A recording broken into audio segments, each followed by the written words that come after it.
विराग हो, ईश्वर में दृढ़ अनुराग हो, संसार से अरुचि हो और ईश्वर में रुचि बने। ठीक।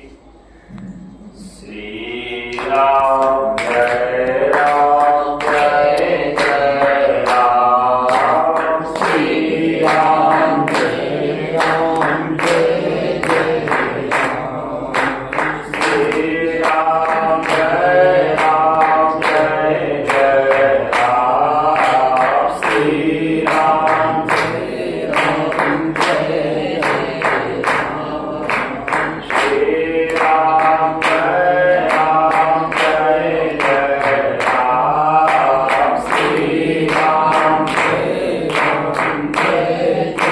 राम, श्री राम जय राम जय जय राम, श्री राम जय राम जय जय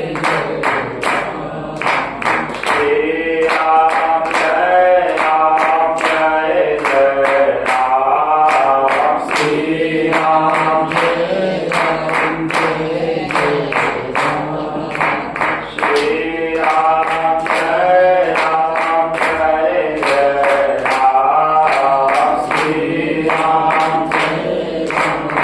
राम, श्री राम जय राम जय जय राम, श्री राम जय राम जय जय राम, श्री राम जय राम जय जय राम, श्री राम जय राम जय जय राम। रामचंद्र भगवान की जय। आचली वंदनिका अश्मनी भागवत कथा शिवरंग एवं 3 लोक 14 भुवन में विद्वान विद्वद्गण संत समाज श्रोतागण, आप सबके पवित्र अंतःकरण में विद्वान हमारे आराध्य देव भोले शंकर को नारायण। अभी भागवत के प्रथम स्कंद के 8वें अध्याय तक हम लोग पहुंचे। क्या सुन रहे थे? मोह, लोभ और क्षमा। मोह का प्रतीक जो है वो दुर्योधन है, लोभ का प्रतीक जो है वो अश्वत्थामा है, और क्षमा का प्रतीक जो है वो द्रौपदी है। तीनों इतिहास आपने देखे। मोह करोगे तो जैसे दुर्योधन तड़प तड़प के मरा, ऐसे धरा का धरा पे धरा रह जाएगा।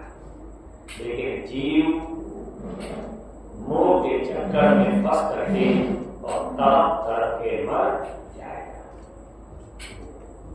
लोभ करोगे तो देख लो, जो जगत गुरु ब्राह्मण कहा गया है, और लोभ के चक्कर में कैसी अपनी किरकिरी करवाए।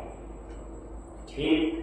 और क्षमा का सत्य अपनाओगे तो ईश्वर आपकी रक्षा करेगा, ईश्वर आपकी रक्षा करेगा। द्रौपदी ने ब्राह्मण समझ कर करके उसे जीवन दान दिया। कहते भी हैं अगर ब्राह्मण का अपमान किया जाए तो 36 वर्षों तक अपमान की गांठ अपने हृदय के अंदर रखता है। अश्वत्थामा ब्राह्मण था, उसके मस्तक से मणि निकाल करके और धक्का दे करके निकाल दिया गया। मस्तक से मणि निकाल करके और धक्का दे करके निकाल दिया गया। अश्वत्थामा को लग गया मेरा अपमान हुआ है।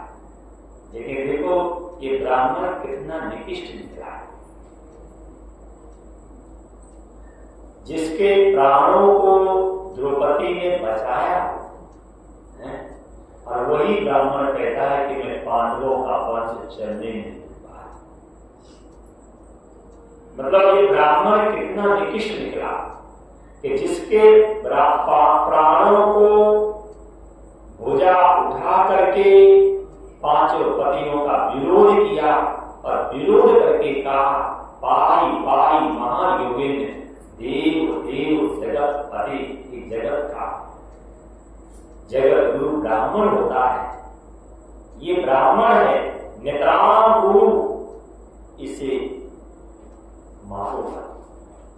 लेकिन ब्राह्मण ने क्या किया कि पांचों पांडव अपने अपने पुत्रों को लेकर के जल प्रवाह करने गए।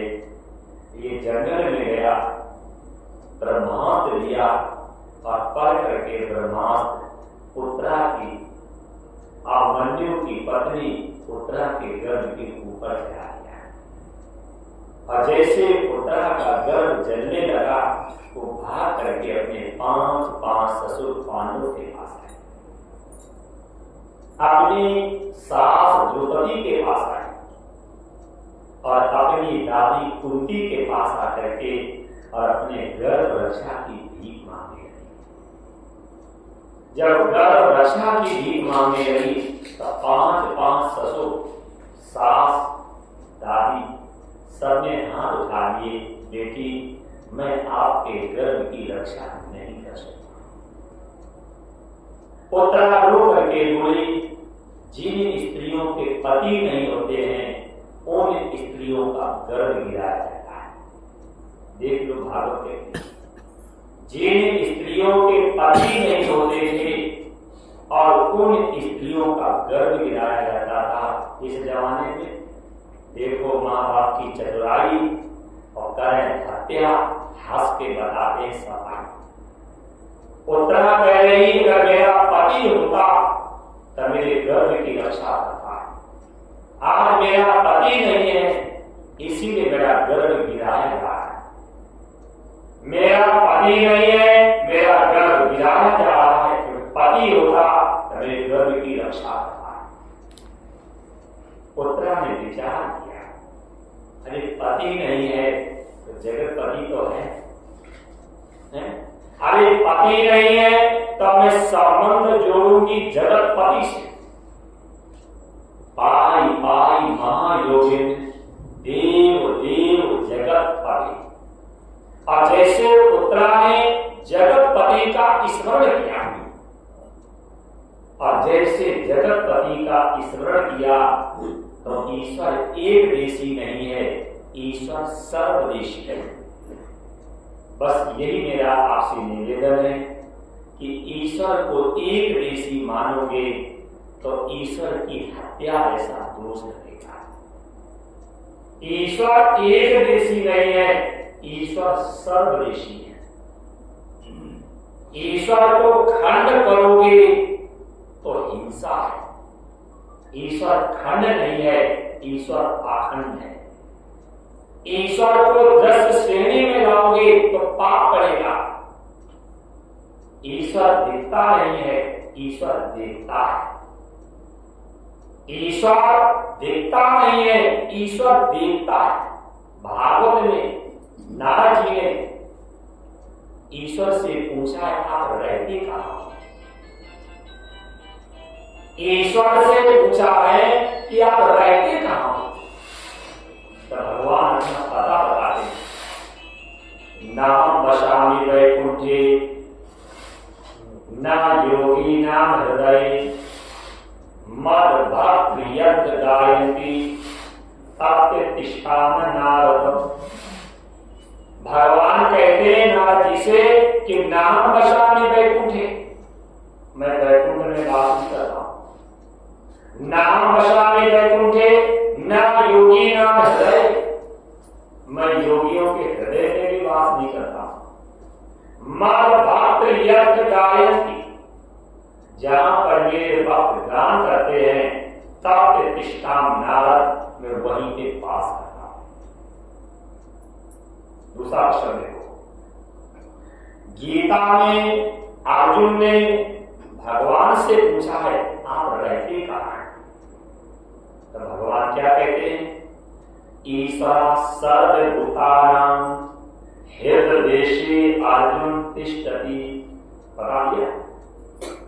मानस में राम जी ने वाल्मीकि से पूछा है हम कहाँ रहे, तो वाल्मीकि कहते प्रभु पहले ये बताओ आप कहाँ नहीं हो।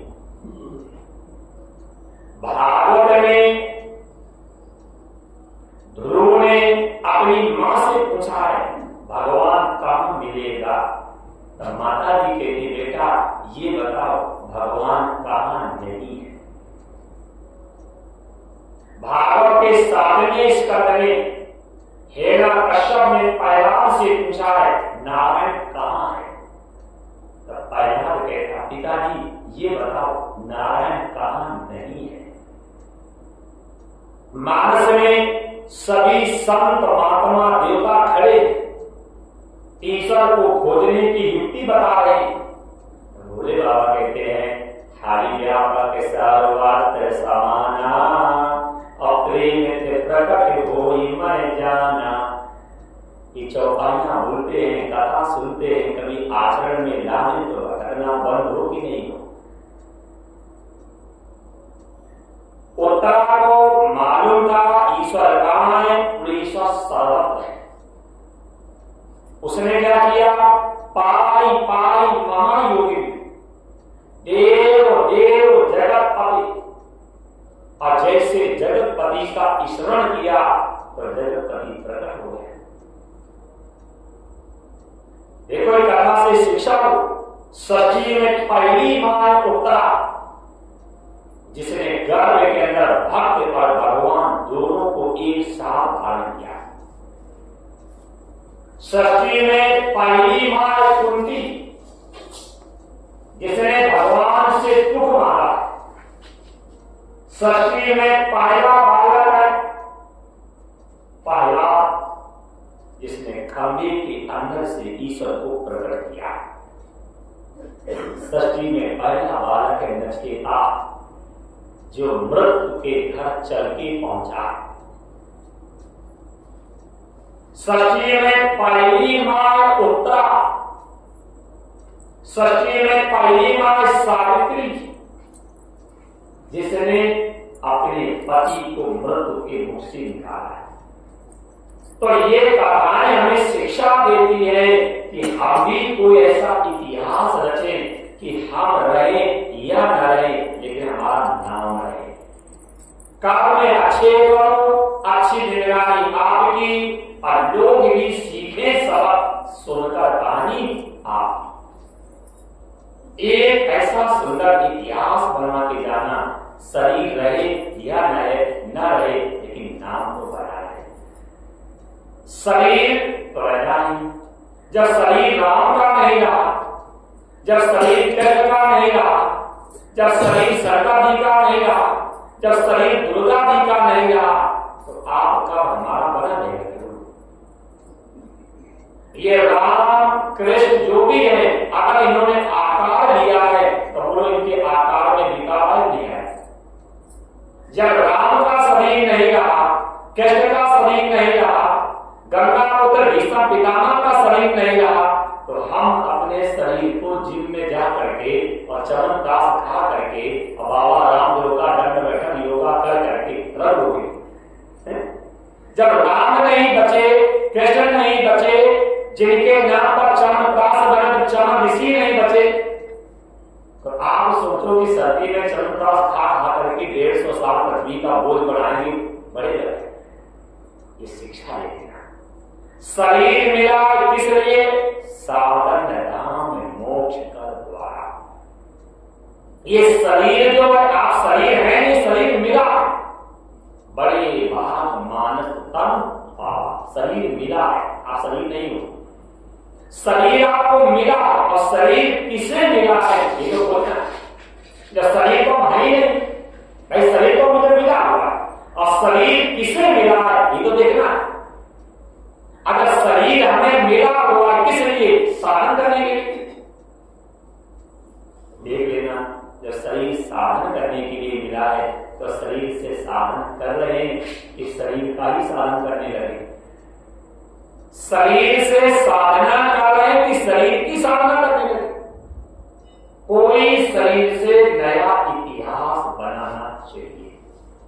पुत्रा ने शिक्षा दी है, ईश्वर कहां है, ईश्वर सर्वत्र है।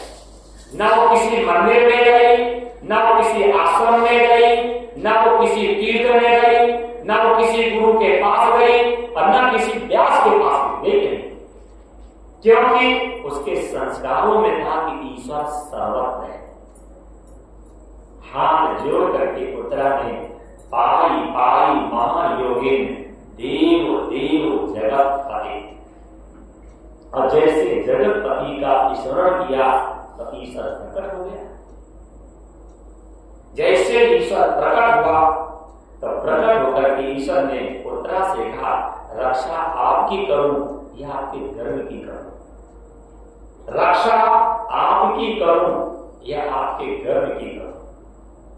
पुत्रा रो करके बोले, प्रभु अगर मेरी किस्मत में सुख होता तो मेरा पति मरता ही क्यों? अगर मेरी किस्मत में सुख होता तो मेरा पति मरता ही क्यों?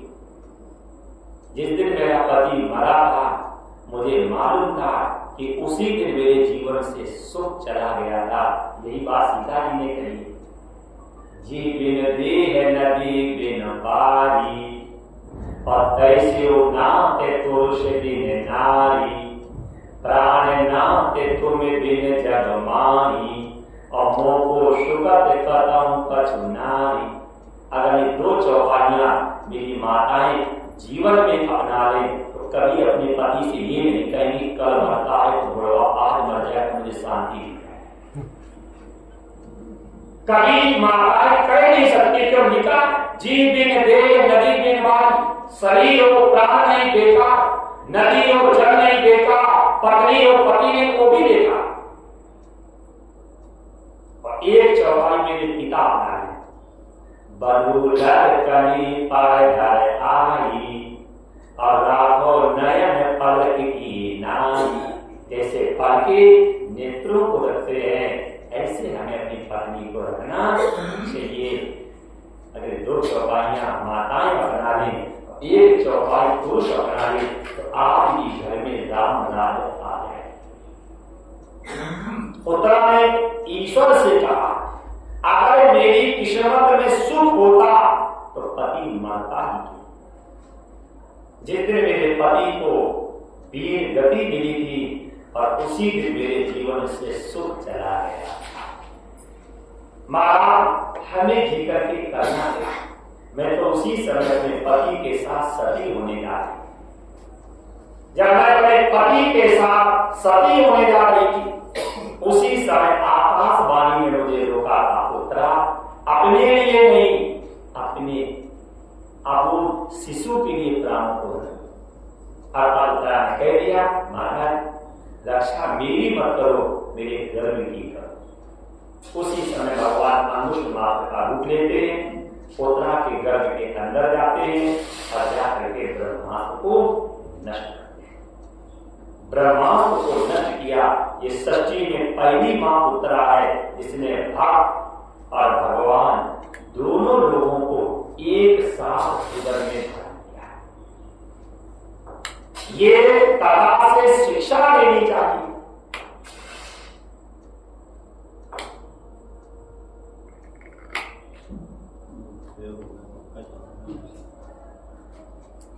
प्राकृतिक चिकित्सा कर लिया तो यही पे पहला सुख निरोगी